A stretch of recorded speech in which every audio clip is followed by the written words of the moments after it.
ಮಹಾಕುಂಭದಲ್ಲಿ ಯಾವುದೇ ತಾರತಮ್ಯವಿಲ್ಲ. ಯೋಗಿ ಆದಿತ್ಯನಾಥ್ ಸಂದೇಶ.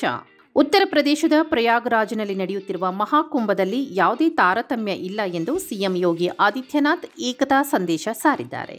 ಖಾಸಗಿ ವಾಹಿನಿಯ ಸಂದರ್ಶನದಲ್ಲಿ ಮಾತನಾಡಿದ ಅವರು, ಸನಾತನ ಧರ್ಮದ ಆಚರಣೆಯಲ್ಲಿ ಪಾಲ್ಗೊಳ್ಳಲು ಜಗತ್ತಿನ ಮೂಲೆ ಮೂಲೆಗಳಿಂದ ಜನರನ್ನು ಕರೆತಂದಿರುವ ಮಹಾಕುಂಭದ ಬಗ್ಗೆ ಸತ್ಯವನ್ನು ಜಗತ್ತಿಗೆ ತಿಳಿಸಲಾಗುತ್ತಿದೆ.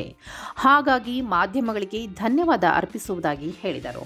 ಎಲ್ಲರೂ ಸಂಗಮದಲ್ಲಿ ಸ್ನಾನ ಮಾಡಲು ಬಯಸುತ್ತಾರೆ ಎಂದು ಯೋಗಿ ಆದಿತ್ಯನಾಥ್ ಅವರು ವಿಶೇಷ ಶೋನಲ್ಲಿ ಹೇಳಿದ್ದಾರೆ.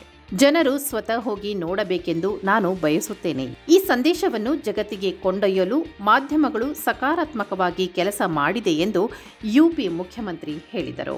ಇದೊಂದು ಮಹಾಪರ್ವ. ಜನವರಿ 14ರಂದು ಸುಮಾರು 6 ಕೋಟಿ ಭಕ್ತರು ಸಂಗಮದಲ್ಲಿ ಸ್ನಾನ ಮಾಡುವುದನ್ನು ನೀವು ನೋಡಿರಬೇಕು. ಈ ಐಕ್ಯತೆಯ ಸಂದೇಶವನ್ನು ಮಹಾಕುಂಭದಿಂದ ನೀಡಲಾಯಿತು. ಯಾವುದೇ ತಾರತಮ್ಯವಿಲ್ಲ. ಸನಾತನ ಧರ್ಮವನ್ನು ಟೀಕಿಸುವ ಜನರು ಅದನ್ನು ಹೊಂದಿದ್ದಾರೆ ಎಂದು ಹೇಳುತ್ತಾರೆ. ಇದನ್ನು ನೋಡಲು ಬನ್ನಿ ಎಂದು ಯೋಗಿ ಆದಿತ್ಯನಾಥ್ ಹೇಳಿದರು.